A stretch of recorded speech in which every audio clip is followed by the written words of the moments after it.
interest or usury because we don't have to resort to fractional reserve except to extend the lifespan of the system. In effect, the fact that we resort to it only disproves the original principles of the system and should give us cause to pause and rectify this system at that time.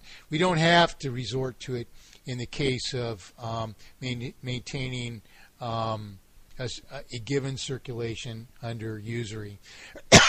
we likely will, but nevertheless it can be avoided to maintain a necessary. I mean, after all, if we increase production dramatically, so we can increase circulation, because all that can be collateralized. It's only when we have to maintain a vital circulation after it's been originally collateralized that we may resort to a fractional reserve system, but we don't have to do it even then.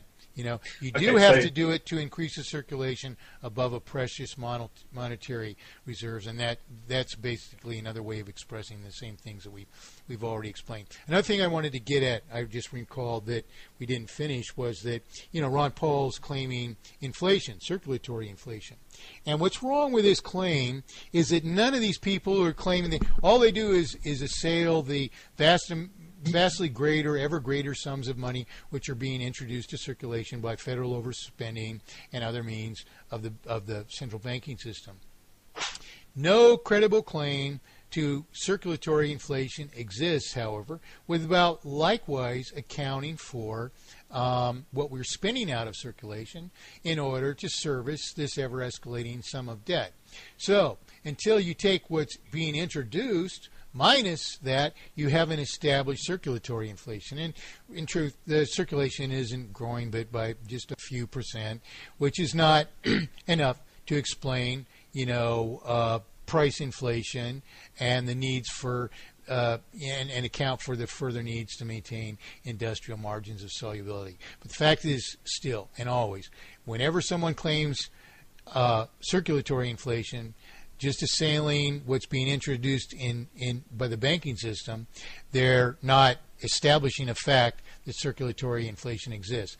In fact, what we're doing is combating a just phenomenal, ever-escalating amount of deflation, which is a ramification of the multiplication of artificial indebtedness. So what we find is the same people who claim these things, such as Ron Paul, who advocate that fiat money, paper money, is the cause of the problem, without saying how, you see, all he's doing is being evasive to persist in stupid, slogans which don't explain anything. If he were an accountable person, he would always express this by saying this is what the banks are introducing and this is what we're paying out of circulation, and the difference in excess of what we're paying out is how much the circulation is growing. He always refers to it as if that's how much the circulation is growing, and it's plainly an extreme exaggeration of fact. Sure. Yeah. Well, I'm just going to have to make this the last one because. Okay. But is this a correct understanding of what you're saying?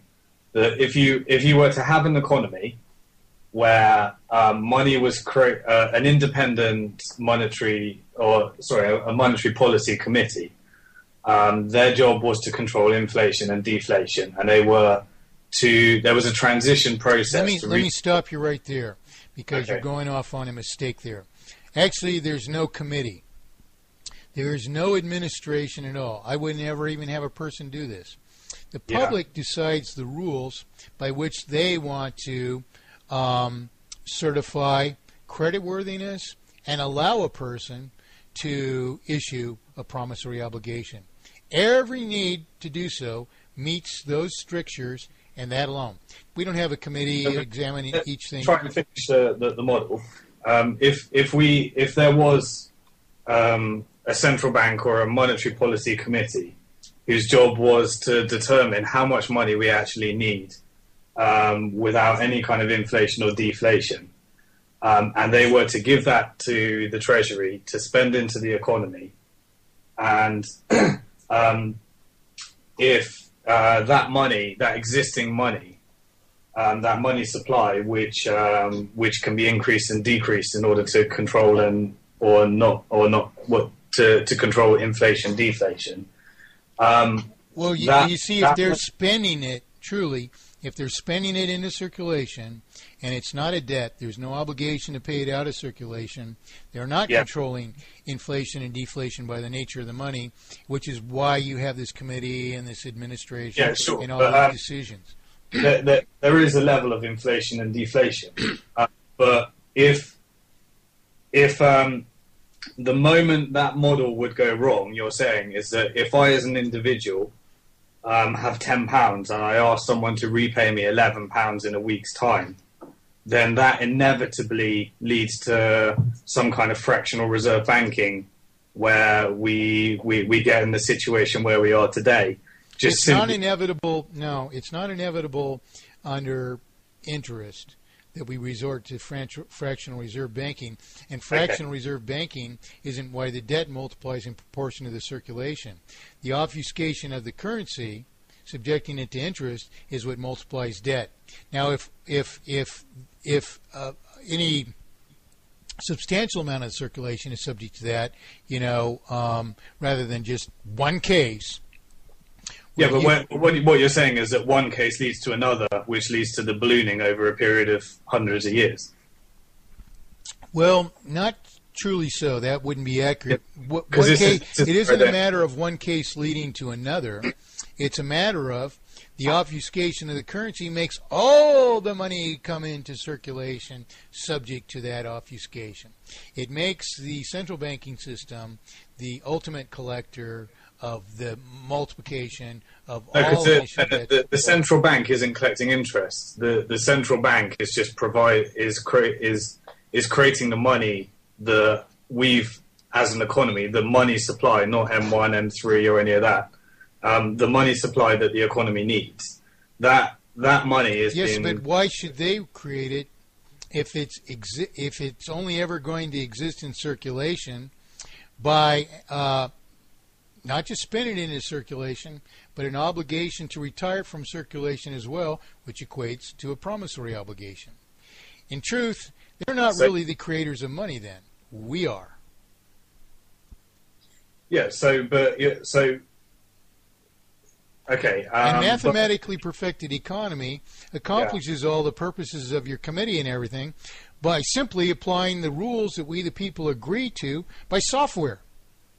So you say one day that you're on the way to Florida for vacation from New York, and you want to buy a house in Florida. You're committed to it. And on the way through, you pass through Virginia and you see another house you fall in love with, and you think, well, shoot, this spring I could come down here a couple of times, and it's only $83 a month, and I make, $5,000 a month. These houses cost nothing. So you stop through Virginia, you take your little bank card, and you say to the realtor, "I take the house. It's going to cost me $83 a month." The realtor passes the bank card through. It identifies the property as a house, applies the rules that we the people have agreed upon. That house is yours, just like that. The $83 a month payments are deducted from your account. You get to Florida, you decide you want to buy another one. You've got $3,000. All loans in the world. Go through this one software system, and nobody can decide whether that loan's going to go through or not. No one judges specific to that loan. It's just someone who wants to borrow and someone who wants to lend makes an agreement. No, there's no lender. The owner of the home accepts the currency, the integrity of which is guaranteed by this system and this system alone, which maintains this perpetual one-to-one-to-one relationship between remaining circulation, remaining value of represented property, and remaining obligation, all of which are necessary to cement all these okay, so to achieve if anyone makes a loan, they go to prison.